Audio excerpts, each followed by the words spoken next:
Hi, and welcome to LinkedIn Studios. I'm Heather Freeland, the Chief Brand Officer at LinkedIn, and I am thrilled to be here today with Ted Markovich, the Head of Global Advertising at Canva. Thanks for joining us. Thank you. Thanks for having me. So we're here in Cannes, and it's the International Festival of Creativity, and so everyone here knows and understands how important great creative is. But they also know how important it is to make great creative that works and moves the needle. Yet, 81% of campaigns don't reach the basic threshold of effectiveness in terms of brand recall or brand attribution. That is a failure. And what's interesting is that they are also, my media partners always tell me the number one thing that can drive more results out of any campaign is the creative. It is what makes a difference. So I am thrilled to talk to you today about how to make great creative and what does that look like for you as a brand leader and what does that look like on Canva. So thanks for joining us. Yeah, thank you. So one of the things I've been so impressed with is the marketing you're doing at Canva. It is vibrant and bright and engaging and fun. And I think the world needs more fun right now. So, so one of the things that's particularly special right now is the activation you've done here in Cannes. I had a chance to go over there yesterday. It's beautiful, it's vibrant, colorful, you name it, it checks every box. It's a lot of fun. Yes. Of fun, yeah. And so talk to me about it. Like, how do you, that's one great example of how you've made your brand stand out here in Cannes, but how do you think about making Canva stand out?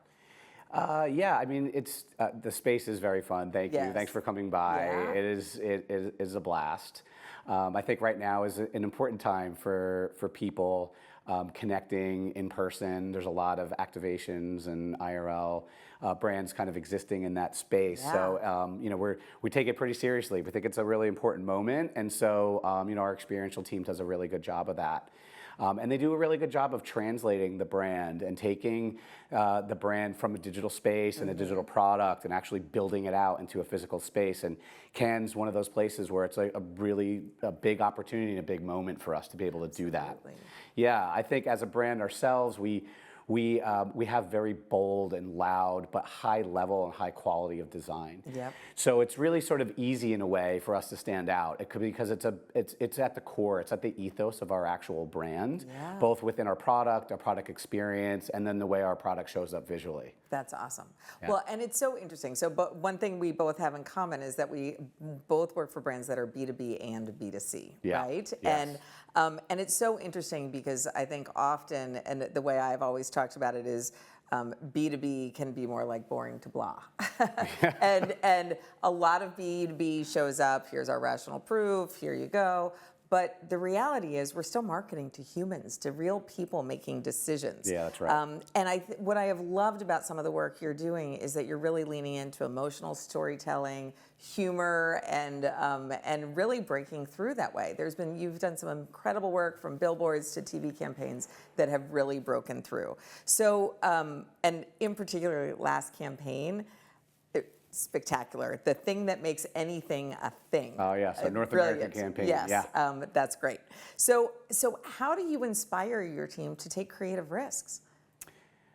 I think that it's all part of the process. You know, I think that if you want to get somewhere and you want to get attention, Yeah. And really stand out, that you need to take those risks.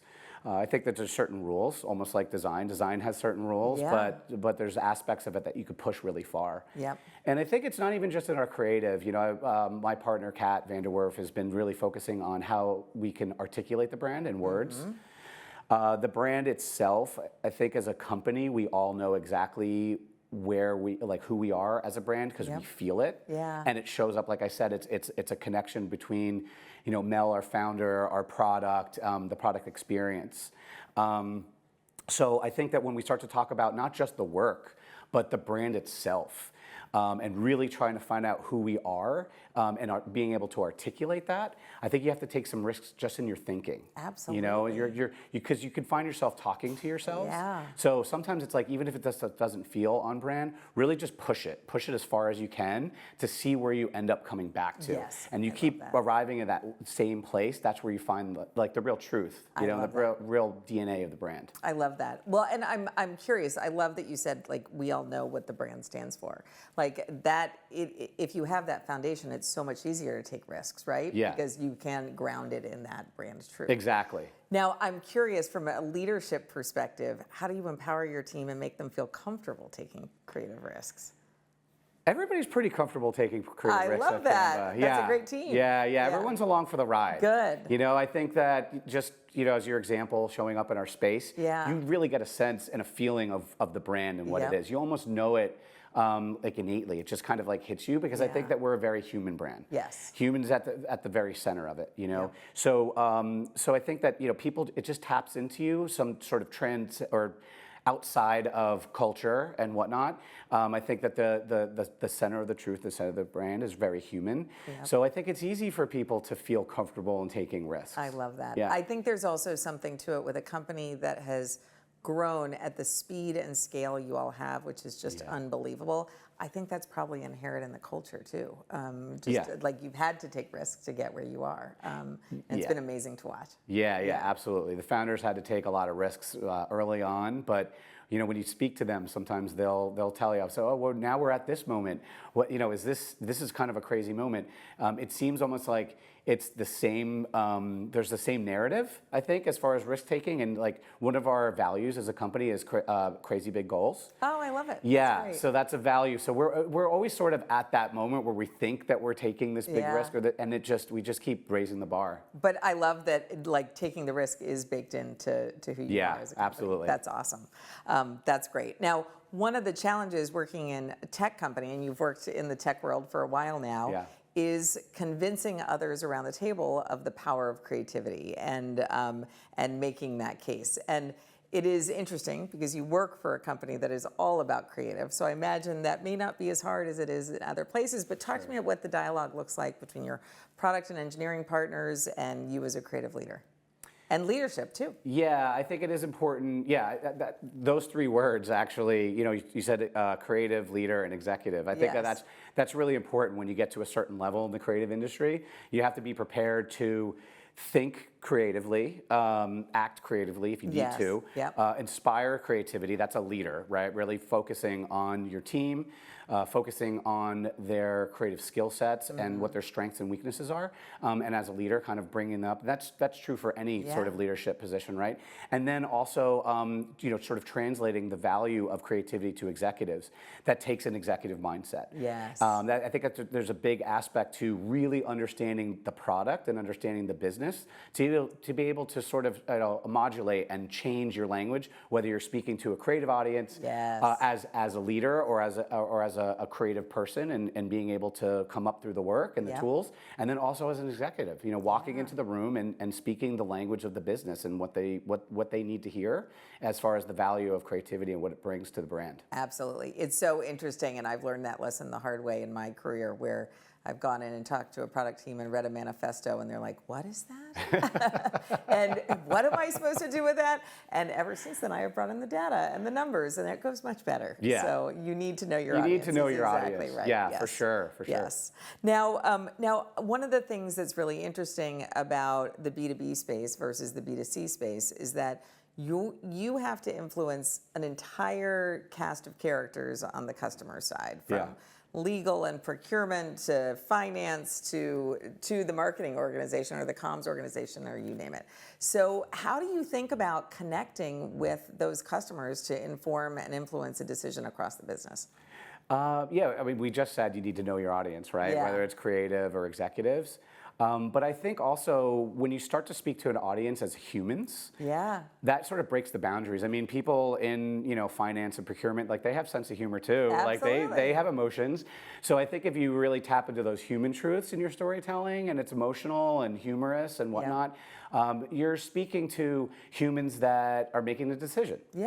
Groups of humans that are making a decision on, you know, bringing in products and whatnot. So I think speaking to consumer and B2B has its nuances, like you would speaking to different local markets. But I think at the very core of it, and you know, Canva as a brand is a very human brand. So I think it's speaking to people and emotions and humor and just human truths. Absolutely. Well, and one of the things we were talking about before is how probably many of the people making those decisions use Canva themselves, Yeah. right? And they're used to the product, they see the value, they see how to put it to work, and that's got to help too. Yeah. We have a whole group of young adults coming into the workforce that Yes. came up using the tool I love in it. school and free product and just being able to create anything. You know, our mission as a company is empower the world of design.